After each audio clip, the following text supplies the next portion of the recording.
આચાર્યશ્રી, શિક્ષકગણ અને બધા ભાવિ મિત્રો તેમજ મારા વહાલા વિદ્યાર્થી ભાઈઓ, આજે 26મી જાન્યુઆરી જે આપણે સ્વતંત્ર દિવસ ગણતંત્ર દિવસ તરીકે ઓળખવામાં આવે છે, 26મી જાન્યુઆરી 1950ના દિવસે આપણું બંધારણ અમલમાં મૂકવામાં આવ્યું હતું કે આપણે મેન સૂચવે છે કે આપણે બધા જાતિવાદો એક જ રહીએ, બધા જાતિવાદોનો એક સમાન રહીએ બધા.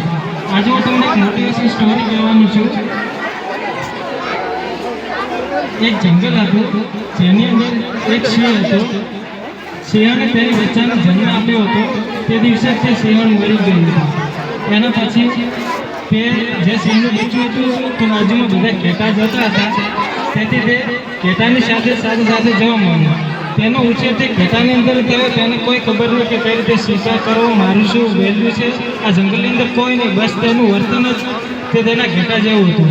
આથી તેને કોઈ પણ પ્રકારનો કોઈ શિકાર કરવો કોઈ પણ જાણ હતી નહીં.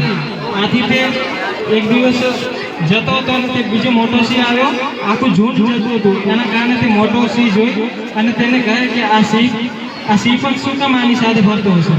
તો તે મોટા સિંહે તેને એનું શિકાર તો આખો ભૂલી ગયો, પણ તેને પકડવા માટે તેની જોડે વાત કરવા માટે તેની પાછળ દોડ્યો. તો ઘેટા આખા દોડી ગયા. એની પાછળ પણ તે ભાગ્યો અને તેનો બીજા સિંહને પકડ્યો. તો તેને પૂછ્યું કે તું ઘેટા ભેગો કેમ દોડે છે, તું તો સિંહ છે આ જંગલનો. તો ના, તેને કીધું કે ના, એમ થરથડે અને બીએ, કારણ કે તેનો ઉછેર એવા વાતાવરણની અંદર થયો હતો કે હું ઘેટો છું. તે ભૂલી ગયો છે આખું કે મારું શું છે, મારું વેલ્યુ શું છે આ જંગલની અંદર. એના કારણે પછી તે આખું પોતાનું જે વેલ્યુ આખી જંગલની અંદર કોઈ નહીં, બસ તે પોતાનું જ આખું ઘેટું માનતો હતો. આના કારણથી તેને સિંહ એક તળાવની જોડે લઈ જાય છે અને તેનું મોઢું બતાવે છે અને પછી જો કે તું કોના જેવો છે, તે પહેલાં ઘેટા જેવો છે કે મારા જેવો છે. તો તે તેના સિંહને બચ્ચું હવે તો મોટું થઈ ગયું, તો એટલે કીધું કે ના, હું તો સિંહ છું. પછી તેને પોતાની ગર્જના કરી અને કીધું કે ના, આજથી હું પણ મારી જે પણ તાકાત છે એ રીતે હું વાપરીશ અને આ રીતે હું હવે ઘેટા ભેગો નહીં ભરું. આ બધી આપણને એક શીખ મળે છે કે આપણા અંદર આપણા આજુબાજુનું વાતાવરણ ખૂબ ખરાબ હોય છે. એના કારણે આપણા મનને એક શંકા બેસી ગઈ હોય છે કે આપણે કોઈ દિવસ ભણી ના શકીએ, આપણે ગવર્મેન્ટ આવતો એટલા માટે કોઈ કરી ના શકીએ.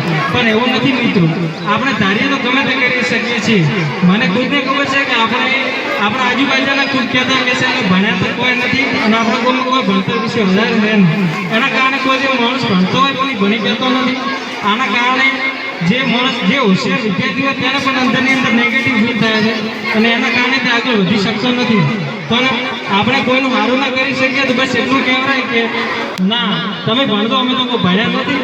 અને એના કારણે છોકરાની અંદર કોઈક મનની અંદર પોઝિટિવ આવે, એનું આજુબાજુનું આખું વાતાવરણ સુધરે ને કે બસ ઉદ્યમ પડ્યા રહેશે, કોઈ આગળ વધવાના છે નહીં.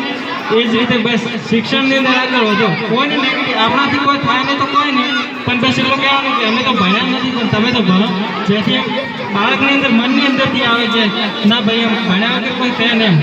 બસ एक शायरी बोल रहे कि हमारी पहचान तो यही है, ना पूछो कि क्या हमारी कहानी है, ना पूछो कि क्या हमारी कहानी है, हमारी तो पहचान भी यही है कि हम हिंदुस्तानी हैं.